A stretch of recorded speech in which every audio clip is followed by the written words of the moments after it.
welcome back to this new episode. So today we are going to talk about Yakuza and 7 facts about Yakuza. Well, we try to give you like more or less an understanding because every one of us has actually been familiarized with the term. So now we're going to give you just a bit of background and some facts, and so we're gonna delve into that. Let's start immediately. So Yakuza is a sort of like mafia, Japanese mafia. That is though like a unicorn. The reason why I'm saying that is because it's very, very peculiar. So it does have some sort of a status of semi-legality in Japan, though it expands way beyond Japan. It's an international mafia organization, but in Japan does have a social role. That's how mafia usually is born. So we're talking about like Italian mafia, we're talking about like other mafias like in Central America or the Japanese mafia, for instance, and we see that they all have in common this social factor. So they were born to help out a certain segment of the population. Sometimes they retain their role, sometimes they don't, right? Like Italian mafia has kind of completely lost that sense of protection, and now protection is used as a way of threatening people. Central American mafia retains somehow that role as well.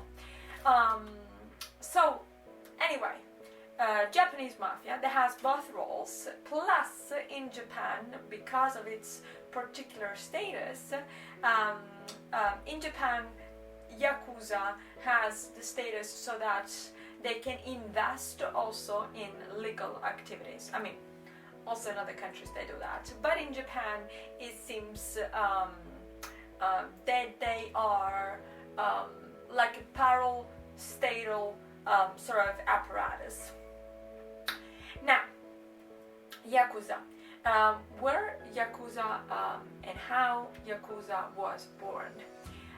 So the first point is that probably this developed towards the 1700s.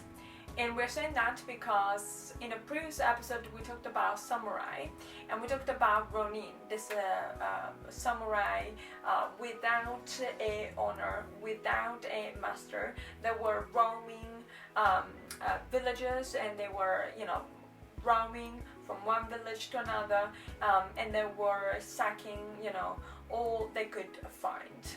So probably that is the origin of Yakuza. Plus we know that certainly developed out of protection for 2 specific categories. One, tequila, those were street sellers, and the other one was Bakuto, and Bakuto was gamblers, right? The organization of gamblers.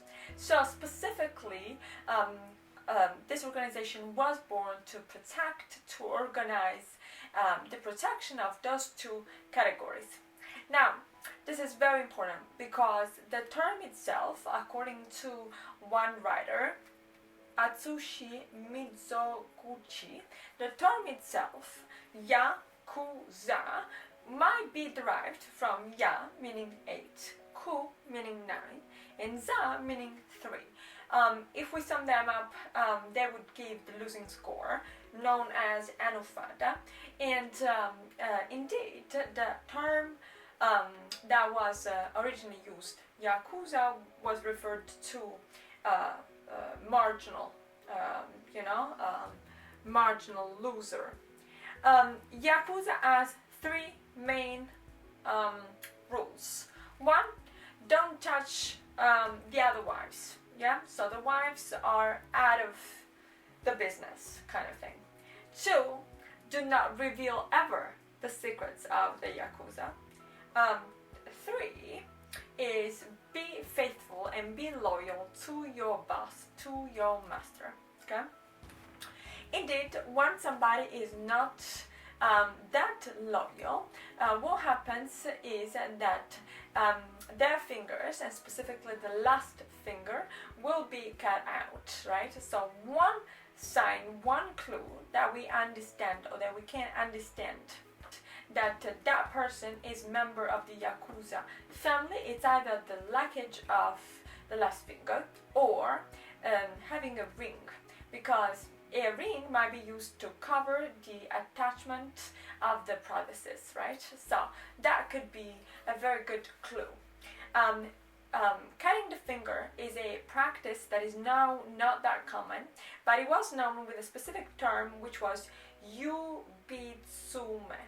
Yubitsume was then one sign, one indication that that was a member of the Yakuza.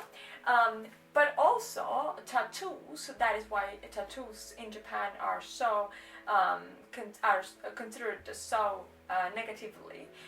Tattoos were definitely another indication. In particular, tattoos take the name of irezumi, and they started out as a form of punishment. A form of punishment that was explicit, or that was made explicit by tattooing and creating stripes on the arm, and also an ideogram on the forehead that was the ideogram of the word dog. So not that complimentary overall. Anyway, those were the two typical tattoos, or the two forms of tattoos that originally existed. Then irezumi became way more complicated. We're talking about intricate tattoos all over the body, and again, because it is kept as a form of punishment, and because Japanese excel in the art of perfection, those tattoos are not realized the common traditional Western way, but they are realized in a way that is extremely and excruciatingly painful, and that way is through bamboo needles and other tools that are not very comfortable for anybody. Let's put it that way.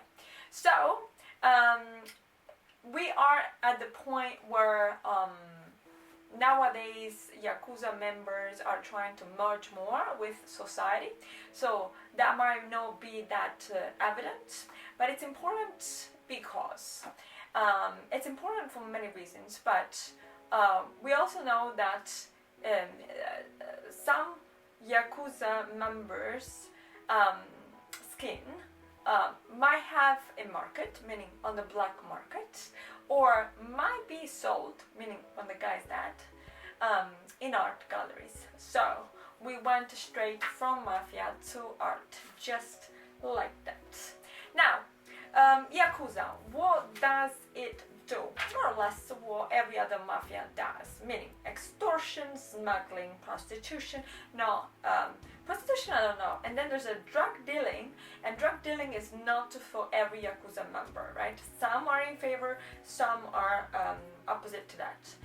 Gambling, loan sharking, racketing, so on and so forth. Killing, I should say, so on and so forth. Anyway, all regular activities of a mafia overall. One particular thing that is a Japanese thing is called sokaina, and basically is Yakuza members that get introduced in meetings, and they're there to humiliate the management. This must be a very Japanese thing, in the sense that only in Japan, or more so in Japan, there's a very rigid hierarchy, not only in workplaces, but in general in societies, right? So certainly that is not something I've heard for either mafia or for other, societies, I would say, right? So every society is more or less hierarchically structured, but certainly the Japanese one in a very, it is in a very rigid way. Now, point number 5. So we are close to the end. All right. Point number 5 is the family Yamaguchi Gumi. Started out in Kobe in 1915. It was originally an association of all of those people that were working at the port, at the harbor. So in 1943 it had 25 members, and in this days and age, about 30,000 is one of the Yakuza families. Does not deal with drugs apparently, and it is worth, according to Forbes, something like 80 billion. Now, true, 30,000 members, but also what the power of this family, I should say. Okay, fine. Number 6, women. So women are known with the term of ane-san, and that means like bigger sisters.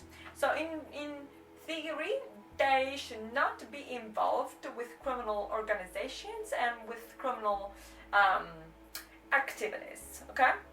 But we also know that Yakuza has something like 100,000 affiliates, right? So women might be in the whole package. Last point, katana. Katana we discussed again in our episode about samurai, about this sword, and how it was deployed, and virtually, though Yakuza has been expanding its borders and its activities also in the United States, but virtually no Yakuza members use weapons.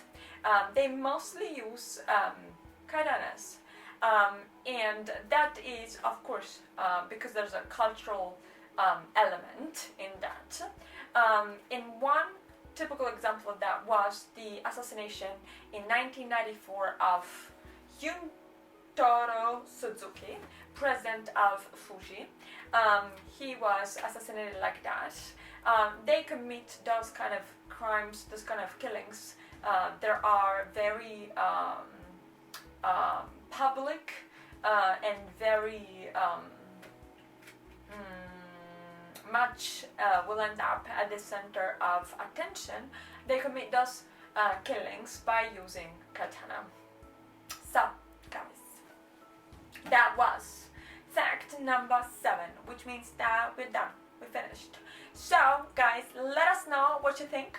Comment below. Let me know all your thoughts. If I have missed some, I'm sure I have, but if I have missed some important element that deserved to be mentioned, please also educate me or ask me questions, which might end up with me researching some more. Anything you want. Don't forget to like the video, subscribe to the channel, leave a comment below, and also hit the notification bell so you can receive every new update. With that being said, guys, we'll talk some more next time. Bye!